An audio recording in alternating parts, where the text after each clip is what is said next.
তবে আশা করছি ভিডিওটা যদি দেই ইউটিউবে, তাহলে হয়তো কিছু মুমিন বান্দা অথবা জাকির নায়েকের কোনো ভালো মুরিদ হয়তো আমাকে বিষয়টা বুঝিয়ে দিতে পারে। তো কথা না বাড়িয়ে আসল বিষয়ে আমরা চলে যাই। আমরা যদি সূরা আহজাবের এই যে দেখুন যে 21 নম্বর আয়াতটা যদি আমরা পড়ি, সেখানে বলছে যারা আল্লাহ ও শেষ দিবসের আশা রাখে এবং আল্লাহকে অধিক স্মরণ করে, তাদের জন্য রাসূলুল্লাহর মধ্যে উত্তম নমুনা রয়েছে। অর্থাৎ এইটা কিন্তু খুবই বিখ্যাত একটা ব্যাপার।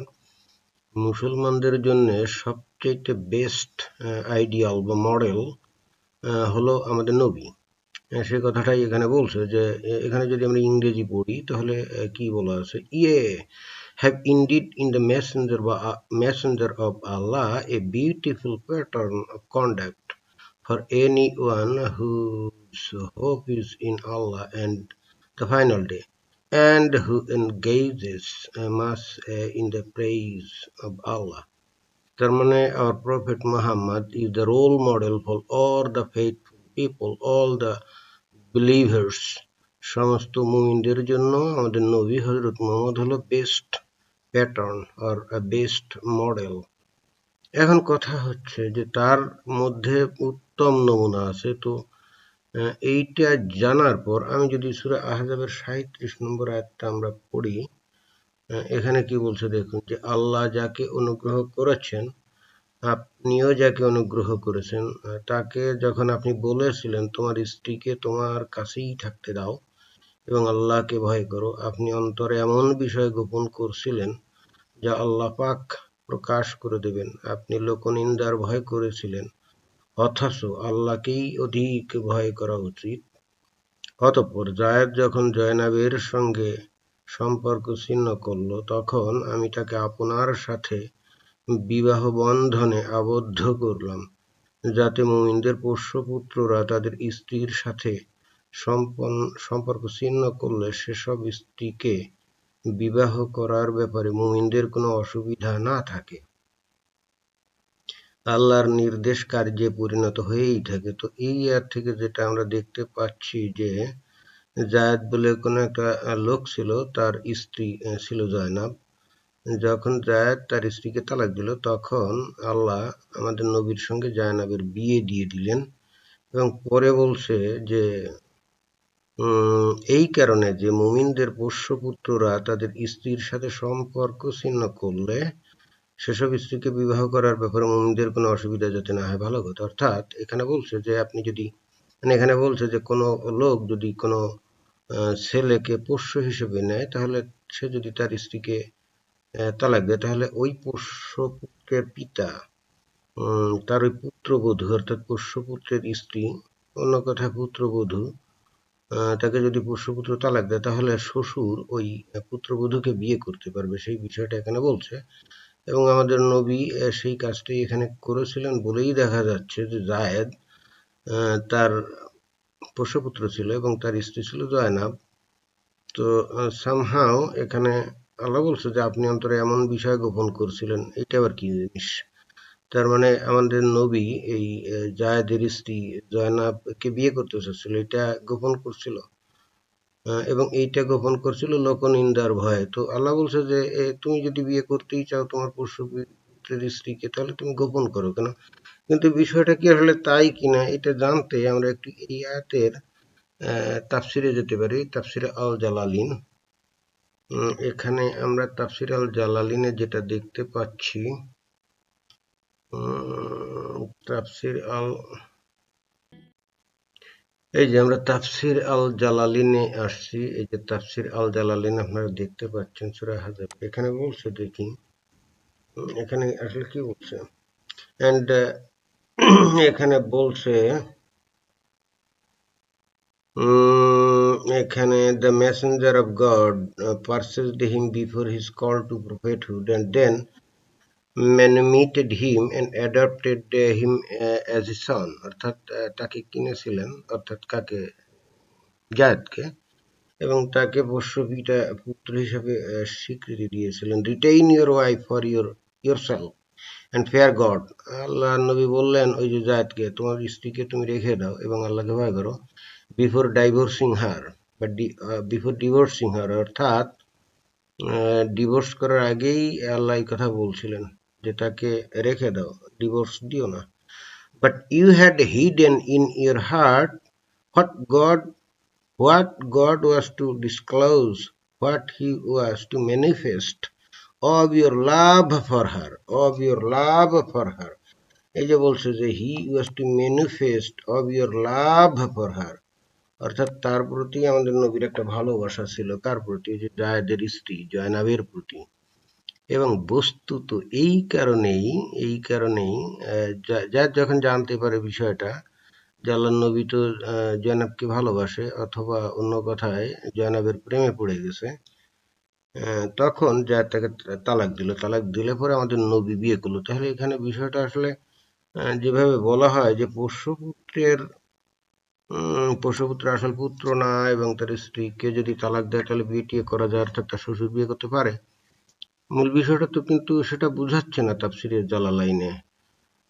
সূরা আহজাবের এই যে 37 নম্বর যে আয়াত, এর অর্থ যেটা বুঝাচ্ছে তাফসির জালালিনে, কারণ আমরা তো আবার আগে পিছের আয়াত পড়ি নাই, অথবা আমরা এর প্রেক্ষাপটও জানি না। তো তাফসির জালালিন সেখানে তো সবকিছু বলাই আছে। তো ওখানে তাফসির জালালিন বলছে যে Allah was to manifest your love for her, অর্থাৎ জয়নাবের প্রতি যে ভালোবাসা ছিল এটাই আল্লাহ প্রকাশ করে দিচ্ছেন। এবং বস্তুত এটাই ছিল জায়েদ কর্তৃক জয়নাবকে তালাক দেওয়া, এবং অতঃপর আমাদের নবী কর্তৃক জয়নাবকে বিয়ে করার বিষয়টা। এখানে আসলে পোষ্যপুত্রের বিষয়টা পরে আসছে।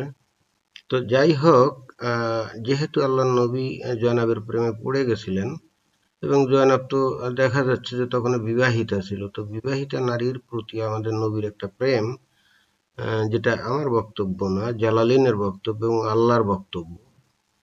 এই কারণেই তো আল্লাহ বলছে যে অন্তরে যা আপনি গোপন করছিলেন এবং লোকনিন্দার ভয় করছিলেন, তো এই জন্যই তো, কারণ সেই কালেও আরবের লোকজনের যতই অসভ্য বর্বর থাকুক না কেন, সেখানে পোষ্যপুত্র রাখা একটা খুব মহান বিষয় বলে মনে করা হতো, এবং পোষ্যপুত্রের স্ত্রীদেরকে কেউ বিয়ে করতো না, কারণ তাকে সেই স্ত্রীকে তারা নিজের পুত্রবধূ হিসেবে গণ্য করত। কিন্তু ঘটনার চক্রে দেখা যাচ্ছে যে জয়নাবের স্ত্রী, জায়েদের স্ত্রী জয়নাব, যে ছিল নাকি আমাদের নবীর পালিত পুত্রের স্ত্রী, তার প্রতি ওনার ভালোবাসা তৈরি হয়েছিল। এবং অতঃপর এই জন্যই আল্লাহ কি করলো, জায়েদকে দিয়ে ওই জয়নাবকে তালাক দিয়ে অতঃপর আমাদের নবীর সঙ্গে বিবাহ বন্ধনে আবদ্ধ করে দিল। এটা একটা ঘটনা, তাই তো, যেটা আমরা আয়াত এবং তাফসিরে জালালিন থেকে আমরা বুঝতে পারলাম। এখন সমস্যাটা হচ্ছে যে আমাদের নবী একটা পর স্ত্রীর প্রতি উনি ভালোবাসায় পতিত হলেন। এটাকে আমরা কি বলি আসলে? পর স্ত্রীর প্রতি যদি কেউ প্রেমে পড়ে, ভালোবাসায় পড়ে যায়, এটাকে কি বলে? পরকীয়া না, নাকি এটা কোনো কিছু বলে নাকি? এখন উনি মানে আমার বক্তব্য না, আমাদের আল্লাহর বক্তব্য এবং তাফসির জালালিন থেকে তো সেটাই বোঝা যাচ্ছে। এখন নবী তো আমাদের হলো আদর্শ, মানে model, role model for all Muslims, best role model for all Muslims. তো এখন এই যে উনি যে একজন পর স্ত্রীর প্রেমে পড়লেন, এর মধ্যে আমরা কি ধরনের মানে আদর্শ আমরা পাচ্ছি বুঝতেছি না তো।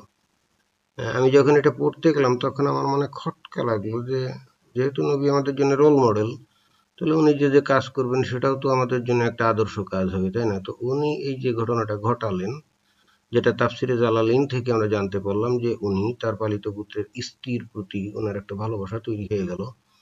তো এইটা থেকে আমাদের আসলে কি শিক্ষণীয় আছে, আর এটা আমরা কিভাবে অনুসরণ করতে পারি? এরকম করাটা তো বুঝতেছি না, এটা নৈতিকতার মানদণ্ডে আসলে এটাকে কি বলা যেতে পারে? এবং পরবর্তীতে এই যে পালিত পুত্রের স্ত্রী যে নাকি আসলে পুত্রবধূ, তাদেরকে বিয়ে করা যাবে যদি পালিত পুত্র তাকে তালাক দেয়। কিন্তু মুশকিলটা হচ্ছে যে পালিত পুত্রবধূ তো কিছুদিন আগেও তাকে শ্বশুর বাবা বলে ডাকতো, আমাদের কালচারে আর কি। শ্বশুরকেও তো বাবা বা আব্বা বলে ডাকে, তাই না? তো এখন যে মহিলা কিছুদিন আগেও একটা লোককে, অর্থাৎ তার শ্বশুরকে আব্বা বলে ডাকতো, আল্লাহ বলছে তাকে বিয়ে করা যায়, এবং আমাদের নবীও সেটা করেছেন। তো এখানে আসলে কি ধরনের আদর্শ প্যাটার্ন আছে আমি তো বুঝতেছি না। এটা কিভাবে সম্ভব? একজন সভ্য মানুষ আহ, তো কি যদি একটা ছেলে পালক নেয় আর সে যদি একটা মেয়েকে বিয়ে করে এবং পরে যদি সে তালাক দেয়, তাহলে তাকে কিভাবে, এটা কি মানে নৈতিকতার মানদণ্ডে আমি তো বুঝতেছি না এটাকে কিভাবে ঠিক। আমি কি খটকা পড়ে গেলাম। যাই হোক, পরবর্তী আরো একটা বিষয় আছে, যেমন সূরা আহজাবের এই যে 50 নম্বর যে আয়াত, এখানে বলছে অনেক কথা বলার পরে একটা জিনিস এখানে বলছে কাকে কাকে বিয়ে করতে পারবে সেই সমস্ত বিষয়। এই যে আমি একটু বিয়ে করে দিলাম, এখানে এই একটা বিষয় ইন্টারেস্টিং আছে। কোন মুমিন নারী যদি নিজেকে নবীর কাছে সমর্পণ করে, নবী তাকে বিবাহ করতে চাইলে সেও হালাল।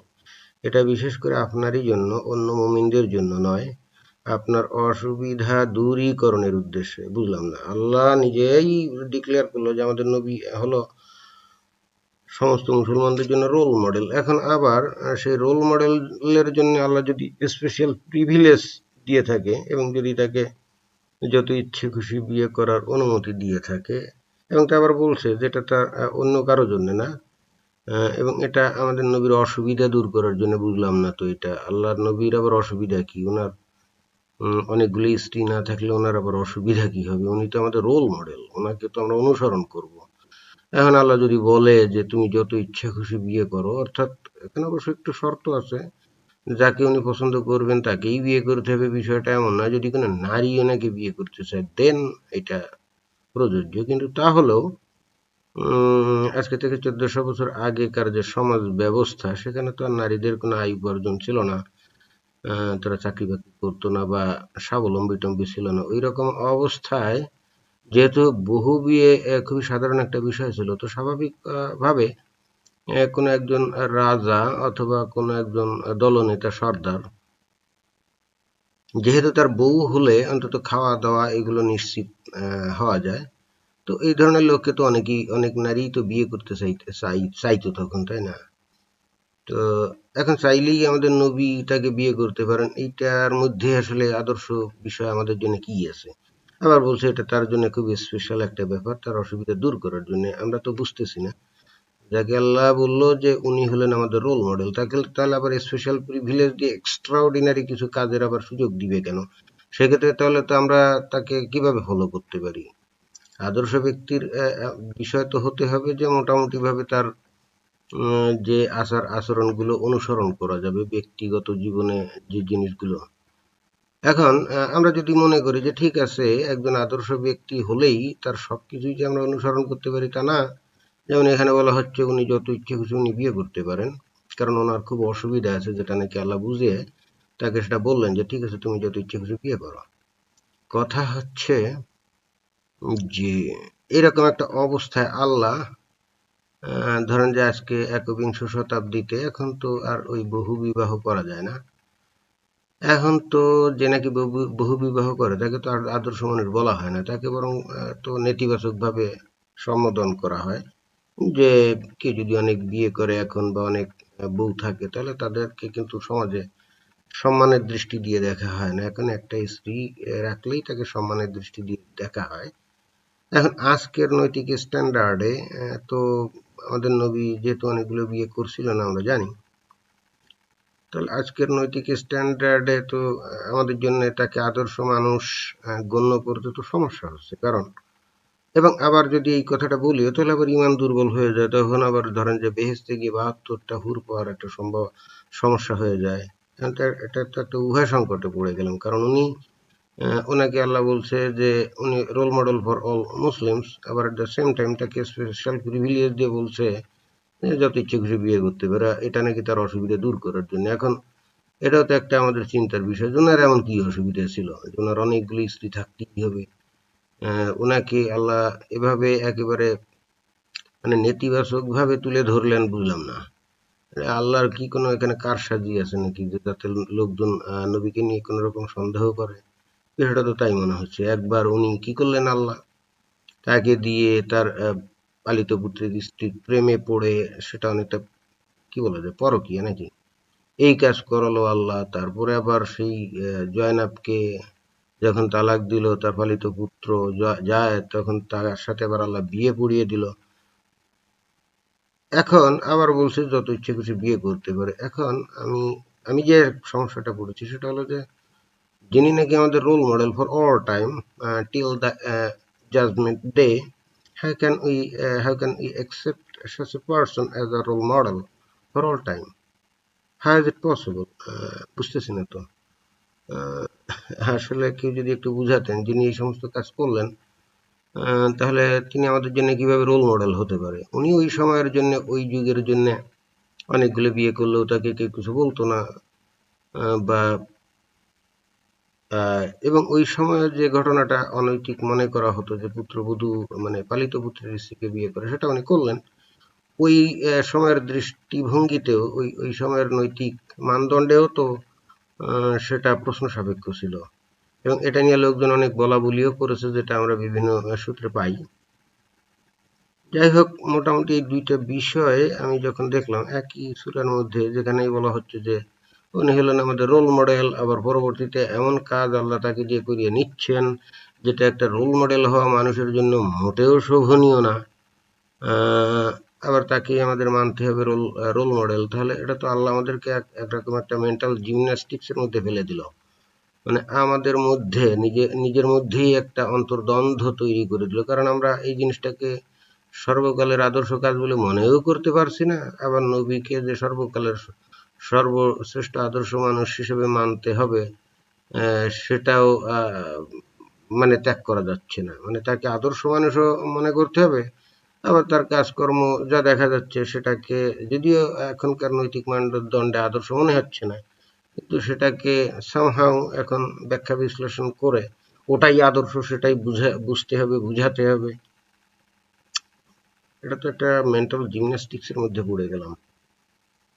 কেউ যদি থাকেন দয়া করে একটু এই যে আমি সমস্যার মধ্যে পড়লাম, দ্বিধা বা দ্বন্দ্বের মধ্যে পড়লাম, যদি আপনাদের কেউ থাকেন